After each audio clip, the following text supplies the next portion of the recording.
In un tempo lontano, quando il popolo di Israele cercava una guida, nacque un bambino speciale. Suo padre, Elcana, e sua madre, Anna, lo desideravano con tutto il cuore.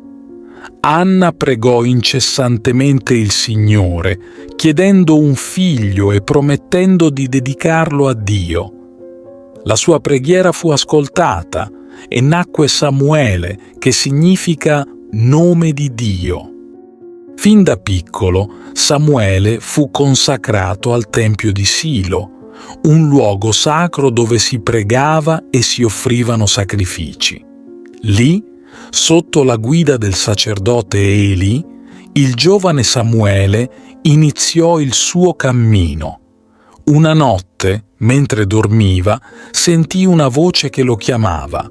Pensò fosse Eli, ma il vecchio sacerdote capì che era il Signore a chiamarlo. Alla terza chiamata, Samuele rispose: «Parla, Signore, il tuo servo ascolta». Così iniziò la sua vita come profeta. Samuele crebbe in saggezza e forza, diventando un giudice per il suo popolo. In un'epoca di conflitti con i Filistei, egli li guidò con coraggio e determinazione. Un giorno, quando Israele era in pericolo, Samuele offrì un agnello in sacrificio e pregò intensamente. La sua fede fu premiata e il Signore sconfisse i nemici, liberando Israele. Nonostante le sue vittorie, il popolo desiderava un re, come le altre nazioni. Samuele, triste per questa richiesta, si rivolse al Signore.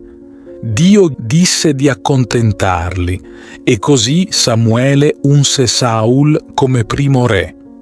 Tuttavia, Saul non seguì sempre la via del Signore, e Samuele dovette rimproverarlo duramente. Ma la missione di Samuele non era finita. Il Signore gli disse di cercare un nuovo re, uno che avesse il cuore secondo il suo volere. Fu così che Samuele giunse alla casa di un giovane pastore chiamato Davide. Con un gesto solenne, versò olio sulla testa di Davide, consacrandolo come futuro re di Israele. La vita di Samuele fu dedicata alla preghiera e al servizio. Era un uomo giusto, che non lasciò cadere a terra una sola parola del Signore. Anche quando il popolo si ribellava o quando i re si allontanavano dalla retta via, Samuele rimaneva fedele, mediatore tra Dio e gli uomini. Alla fine della sua vita, Samuele si ritirò umilmente, chiedendo al popolo di giudicare il suo operato. Nessuno poté accusarlo di ingiustizia o di aver cercato vantaggi personali. Era un servo disinteressato di Dio, sempre pronto a fare la sua volontà.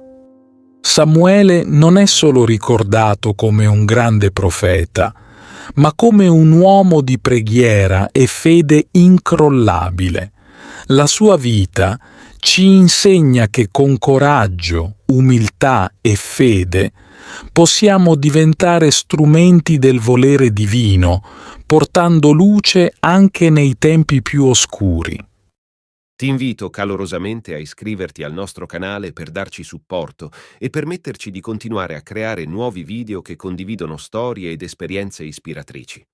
La tua iscrizione è un prezioso sostegno che ci motiva a condividere più contenuti di valore e a diffondere messaggi di speranza, fede e crescita personale. Grazie di cuore.